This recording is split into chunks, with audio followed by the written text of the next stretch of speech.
Hello my friends and welcome back to my channel. Today's video is not gonna be a fragrance review, or at least not a traditional one. Instead, I want to do something different and something very cool in my opinion, and that is the presentation of NEZ Perfume Magazine. I mean, how exciting is this? This is actually a magazine about perfumes, about olfactive art, and I am absolutely addicted to it. I haven't read everything yet, but I'm on my way, and I find it so educative, informative and entertaining. And I'll just tell you the story how I got it and why I actually had this idea to bring it to my YouTube channel and to discuss some topics from here in the video. So first of all, I believe this magazine is owned by Dominique Brunel, and I know him personally. We met several times at different events, and last time we saw each other we ended up having a really cool dinner in Italy with Cécile Zarokian. I mean, how lucky was I, right? Because she is a fantastic perfumer, and damn, that was an interesting evening. And then we even had some cocktails, and I don't drink alcohol, so that was a crazy night. But anyway, Dominique wanted to send me some of his magazines, and I got super excited because actually I have never read a perfume magazine. So firstly, I just want to read you the theme of this edition. So NEZ is published biannually, and it explores the world around us via our sense of smell. It provides an insight into the vital role that olfactory sensations play in our lives, in a novel approach that encompasses art, literature, science, history, food and perfume, of course. This fifth edition of NEZ looks at the issues surrounding the use of natural and synthetic ingredients in the perfume. What role has chemistry had in building the perfume business of today? Why are natural products so favored, and are they always preferable to synthetic fragrances? I find this question is so exciting and just interesting to debate, to discuss. So I want you guys to leave me a comment. Do you prefer natural perfumes to synthetic, or do you love only synthetic, or do you enjoy both when fragrance contains natural and synthetic materials? I mean, I have some perfumes created only out of natural botanical ingredients that I really love.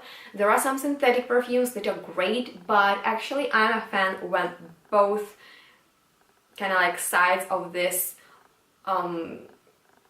ingredients, like natural and synthetics, are mixed together. I find then perfume has structure, this authentic scent.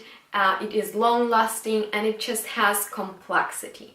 So, I mean, like, I don't really care that much. I don't really look into ingredients because I know I can enjoy everything. It just needs to be creative, really amazing smelling, and something that will wow me, or at least just make me feel very beautiful and great. Anyway, as I got magazines, I got super excited because I have never read a perfume magazine before, and when I saw these illustrations, the design inside is absolutely mind-blowing. I would really love to show you guys everything because it is just something so amazing. In here it also discusses the theme of distillation of different raw materials, which is very informative and definitely educative.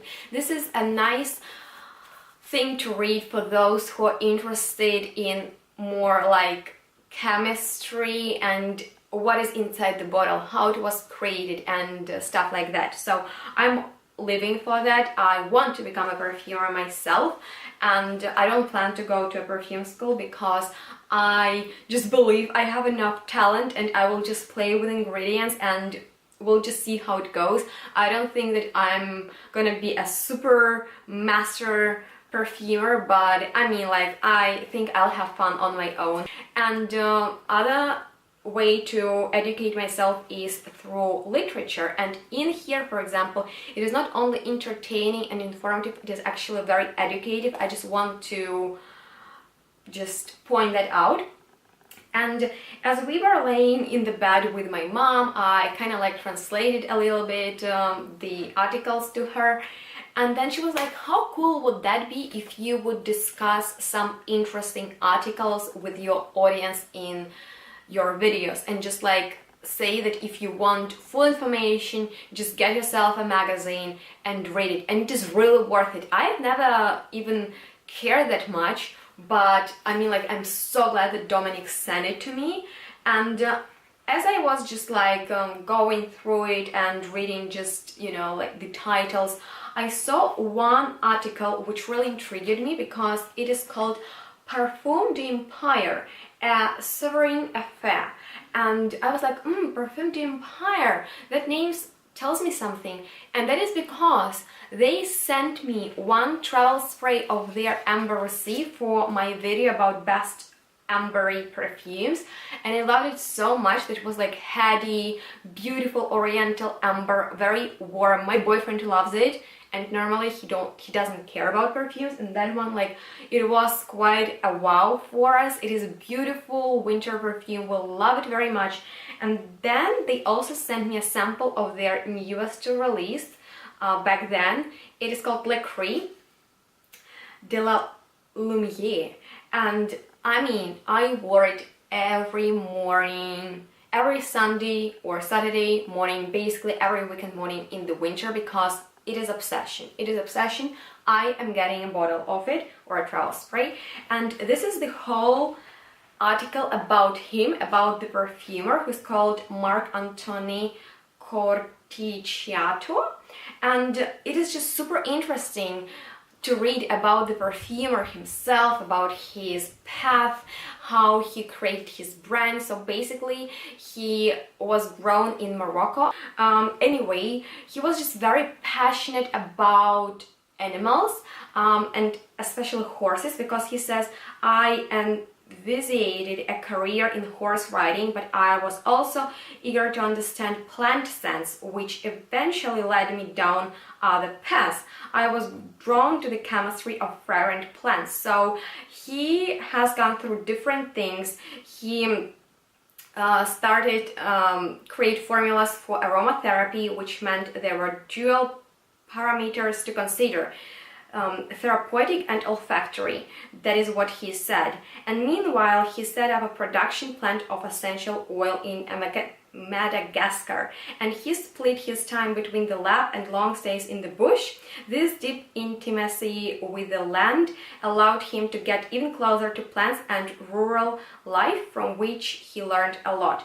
So then he went to a perfume school in Versailles, and he became a master perfumer, and he has his laboratory in Paris, so I believe he's French, and he created his own perfume line. And what he says, before starting new perfume, he conducts in-depth research on certain ingredients.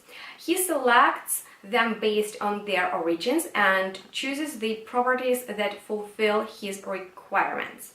So, I mean, like, he uses natural raw materials and synthetic ones. So, I mean, like, natural raw materials are amazing because they're complex, that they add just this vibrancy, energy, and texture, as he says, but I think that synthetic ingredients are also important.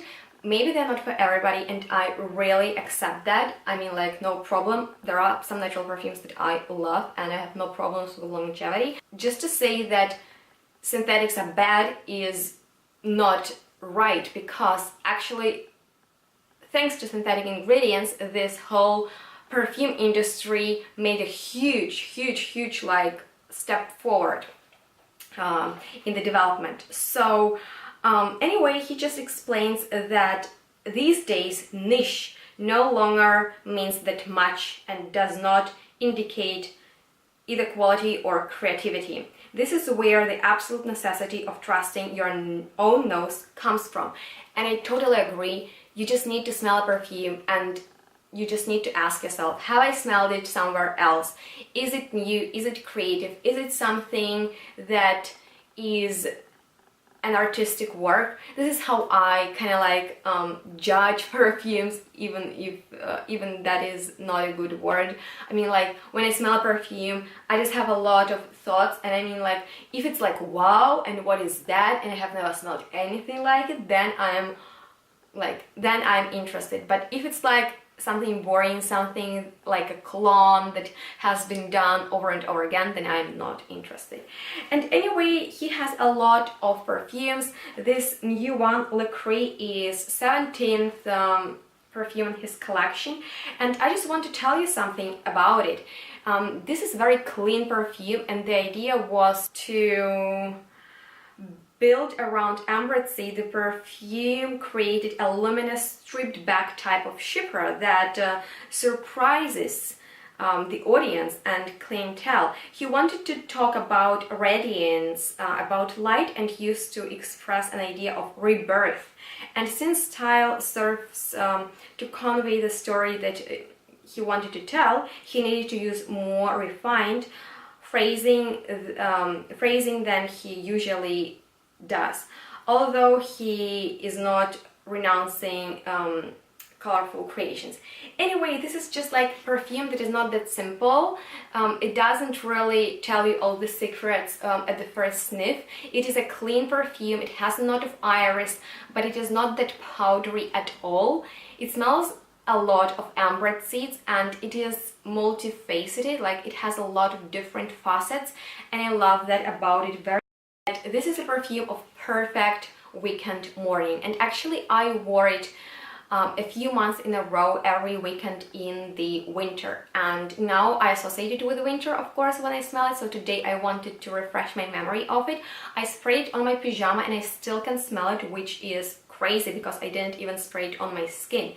And it has this super airy, light texture, yet it smells so clean and so elegant that it is a perfect scent for a formal occasion. And actually, for me personally, it smells like a breath of cold winter air, like frosty air, you know, like when you open the window and it's very warm in your room, and then you breathe in the air from outside and it's snowing and it's so cold and the air is just like crystal clear. So this is the feeling with this perfume.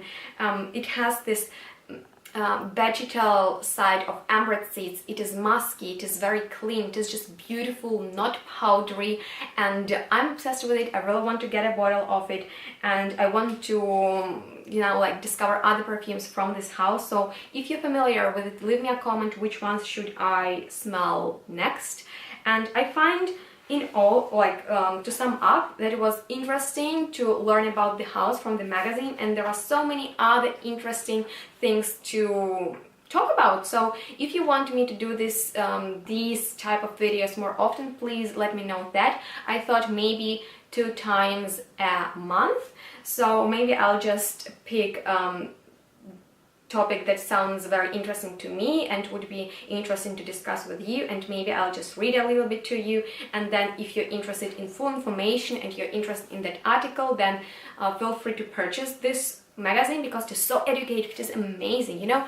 I'm very interested in the perfume making and just what is inside the bottle, because I want to become perfumer myself, but I won't go to perfume school because first of all it costs a lot of money, and I don't really want to be educated by people and just doing things it has been done before, just creating basic accords and blah blah. I just want to get oils and play with them and just create something unique and new and interesting. I don't want to be educated perfumer who works for other brands and creates same stuff over and over again. So I think to educate myself is a key to the success. Maybe, I don't know. I also plan to take some courses from perfumers who I admire, like John Spencer, Harvey, Sarah McCartney, and a lot of others. But this way is also very important when you read about some certain things and just gain knowledge. So I love this magazine so much, highly recommend it because everything is perfect about it, and it's just nice to have something in your hand and read and just enjoy seeing letters and feel paper and look at the illustration and just go back to it without hurting your eyes, actually, because we read so much nowadays from computer, from our phone, and it just influences our health. And I mean, like, it's nice that everything is so accessible today. Nowadays it's very easy to get some information, which is cool, but on the other side I'm quite old-fashioned and I love to read actually the physical thing. So another cool thing about this magazine, was this thing, this sniff and play.